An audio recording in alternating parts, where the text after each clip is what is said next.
Item ಯಾವುದೇ ಇರಲಿ try ಮಾಡಿ ಆಚಿ ಚಿಕನ್ ಮಸಾಲಾ. ಮಕ್ಕಳೊಂದಿಗೆ ಮಗುವಾದ ಶಾಸಕ ಬಸವನಗೌಡ ತುರ್ವಿಹಾಳ್. ಶಾಲೆಗೆ ಭೇಟಿ ನೀಡಿದಾಗ ಮಕ್ಕಳ ಕುಶಲೋಪರಿ ವಿಚಾರಿಸಿದ್ದಾರೆ ಎಂಎಲ್ಎ.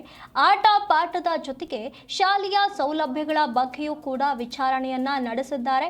ಮಕ್ಕಳ ಜೊತೆಗೆ ಕುಳಿತು ಶಾಸಕ ತುರ್ವಿಹಾಳ್ ಊಟವನ್ನ ಮಾಡಿರುವಂಥದ್ದು.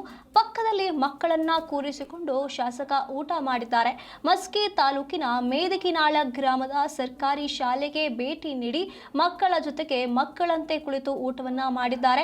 ರಾಯಚೂರು ಜಿಲ್ಲೆಯ ಮಸ್ಕಿ ತಾಲೂಕಿನ ಮೇದಕಿನಾಳ ಗ್ರಾಮದಲ್ಲಿ ಮಕ್ಕಳ ಜೊತೆಗೆ ಶಾಸಕ ಊಟ ಮಾಡಿರುವಂಥದ್ದು ವಿಶೇಷವಾಗಿರುವಂಥದ್ದು. ಇಲ್ಲಿ ಮಕ್ಕಳ ಕುಶಲೋಪರಿ ಬಗ್ಗೆ ಕೂಡ ಸಂಪೂರ್ಣವಾಗಿ ವಿಚಾರವನ್ನ ನಡೆಸಿದ್ದಾರೆ. ಆಟ ಪಾಠಗಳ ಜೊತೆಗೆ ಶಾಲೆಯ ಸೌಲಭ್ಯಗಳು ಏನೆಲ್ಲ ಬೇಕು, ಏನೆಲ್ಲ ಇದರೆ ಅನ್ನೋದರ ಬಗ್ಗೆ ಸಂಪೂರ್ಣವಾಗಿ ಮಾಹಿತಿಯನ್ನ ಪಡೆದುಕೊಳ್ಳುವಂತಹ ಕೆಲಸವನ್ನ ಮಾಡಿರುವಂಥದ್ದು. ಯಾವ ರೀತಿಯಾಗಿ ಅಭಿವೃದ್ಧಿ ಆಗಬೇಕು, ಏನೆಲ್ಲ ಕೊರತೆಗಳಿದೆ, ಮಕ್ಕಳಿಗೆ ಏನೆಲ್ಲ ಸೌಲಭ್ಯಗಳನ್ನ ಒದಗಿಸಬೇಕು ಅನ್ನೋದರ ಬಗ್ಗೆ ಸಂಪೂರ್ಣವಾಗಿ ಮಾಹಿತಿಯನ್ನ ಕಲೆ ಹಾಕಿದ್ದಾರೆ ಶಾಸಕ.